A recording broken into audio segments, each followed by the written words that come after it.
Shalom Aleichem, Assalamu Alaikum, Irini Mazisu, Pax Vobiscum, peace be unto you. Welcome to 1 Kings chapter 7.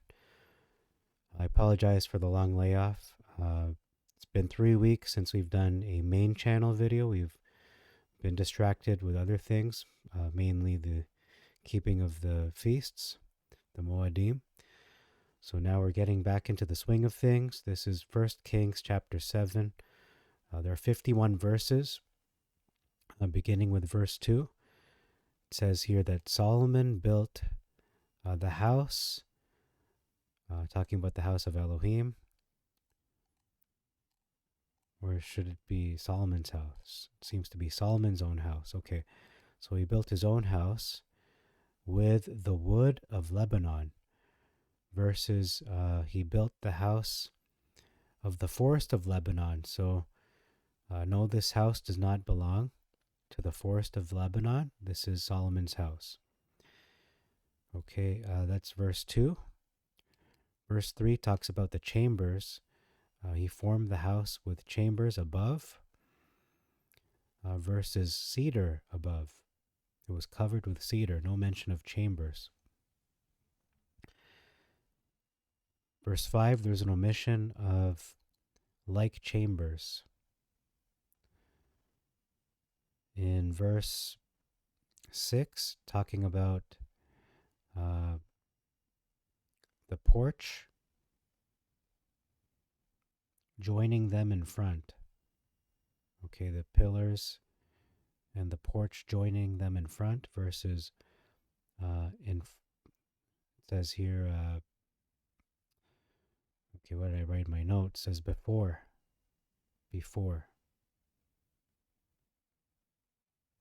them, specifically. Verse 7, we're skipping over that. Verse 9, talking about sculptured. The costly stones were sculptured at intervals, versus they were according to the measurements of hewed stones, or according to the measures, rather. Okay, verse 12, referring to sculptured beams. I should say sculptured cedar versus cedar beams. Verse 14. This is talking about the individual Huram from Tyre, or Hiram. It talks about him being, in the Septuagint, he is accomplished in art, versus he has wisdom, filled with wisdom. Notice the other parallels. We have skill versus cunning to work, and then knowledge versus understanding. Okay, so that's verse 14. Verse 15 talks about the circumference being 14 cubits, versus a line of 12 cubits. So one is a circular form versus a linear form. Okay, in verse 17, this is a discrepancy regarding the nets. We have a net, so one net on each chapiter. Not to be confused with chapters, but these are chapiters. These are this is a part of a pillar. I believe it's the top part of the pillar. And then in the Masoretic, doesn't say a net on each. It actually says 7 per chapiter. So that's a discrepancy. One is saying 1 per, the other one is saying 7 per. And then we have in verse 18, a chamber versus a chapiter. Okay, I don't seem to find the chamber part. Okay, that might be the next verse or the previous verse. Okay, I can't seem to find it. Anyway, it says a chamber. I don't see the chamber here anywhere. Might have made a mistake there. Have to see why I put that. 18, a chamber versus a chapter. I can't find chamber here.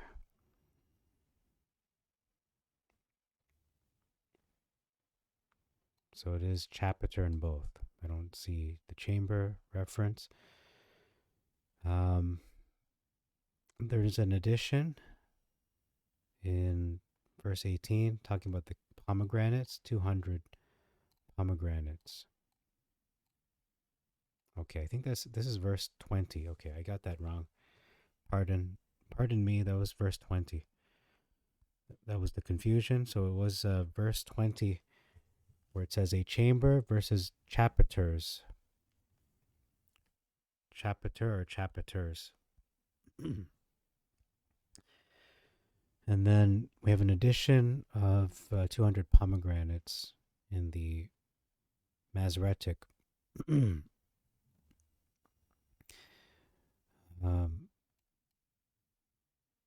verse 21, we see the names of these pillars.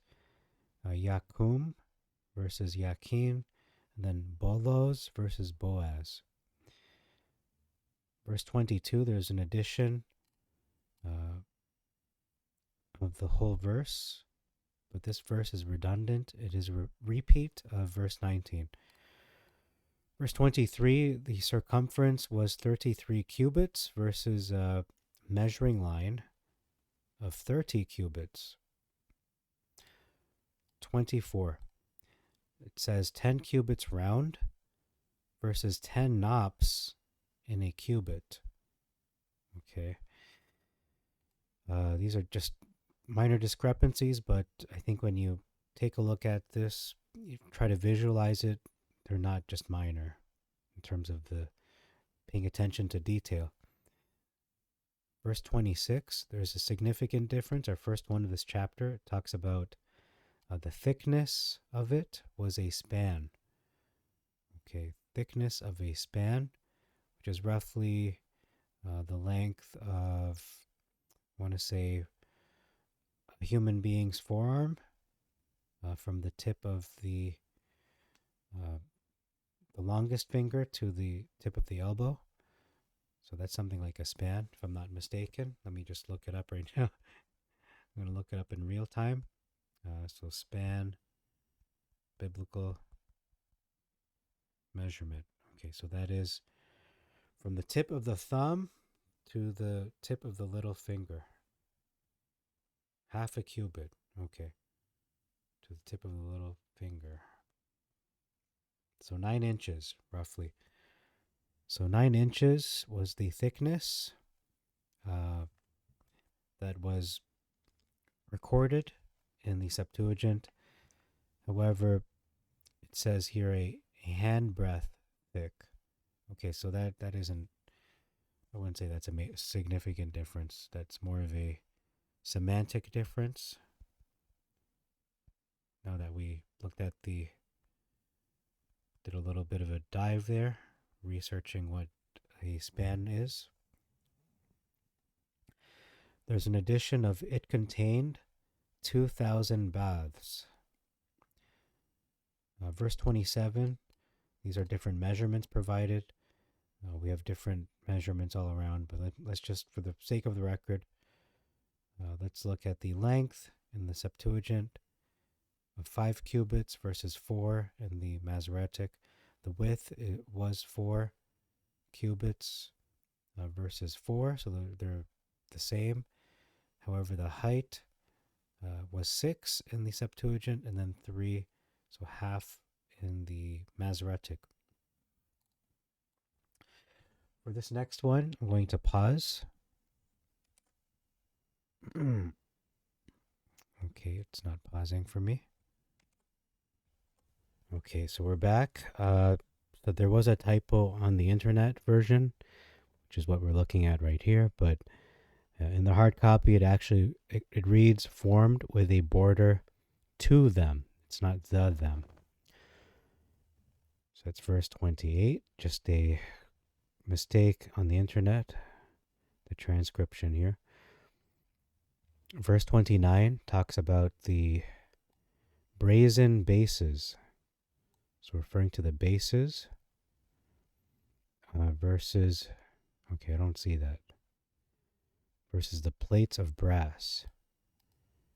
Okay, that's verse 30. All right, verse 30. Brazen bases versus plates of brass. Verse 31, I should say verse 32, the whole verse was added. For the most part, the whole verse was added. The height of one wheel, a cubit and a half. We see that here. For the most part, the verse was added. If it's not 32, then it's a different verse. Okay, verse 30. Oh, skipping ahead many verses. We're going all the way to verse 46. Verse 46 says, country round about Jordan versus in the plain. So in a field versus in the surrounding country about Jordan. So not in Jordan, but around Jordan, perhaps. That seems to be the understanding. Trying to understand, is it around it or is it in it? It seems to be around about. So it's not part of Jordan, but surrounding area of Jordan. Then it talks about the clay land versus the clay ground. I think it's referring to the same thing. Not that the whole land is clay, or is it? Is it a land made of clay, or is it simply the portion of the ground that is made of clay? It's hard to say. Didn't mean to rhyme that. Okay. Verse 48. Huram made it. What did he make? The furniture which Huram made. So Huram made the furniture for the house of Adonai. The golden altar, the golden table of showbread. Versus Solomon. Solomon made them, not Huram. He's taking the credit away from Huram. Essentially, that's what's happening in the Masoretic. Solomon made the gold furniture, not Huram. Whereas we know very well it was Huram who made these things. That's why Solomon hired him in the first place. Verse 49. Lampstands versus flowers. Okay, that's an interesting rendition. And then verse 50, we have two more verses. 50 says there's an omission of the porches. And then verse 51, this is more semantics, but it talks about the holy things of Solomon. So that which is set apart, which is what dedicated technically means that, but for a lot of people, or for some people, holy seems to carry with it a connotation of being sacred, that it's more pure. When we think of Holy Spirit, the Holy of Holies, whereas when you think of dedicated, people think of something not as pure. They'll just say, oh, this song is dedicated to the one I love, something like that. Not exactly sanctified or set apart, but that's what dedicated implies in the context of this chapter. So that's all for this chapter of 1 Kings, chapter 7. Thank you so much for your time. Until next time, I bid you all Yivarechacha Adonai ve'yishmerecha. Assalamu alaikum wa rahmatullahi wa barakatuh. Irini Mazisu, Pax Vobiscum. And I forgot to say the first part of the Hebrew goodbye was Shalom Aleichem. And until next time, Maranatha, thank you very much. Adonai bless you all and protect you always.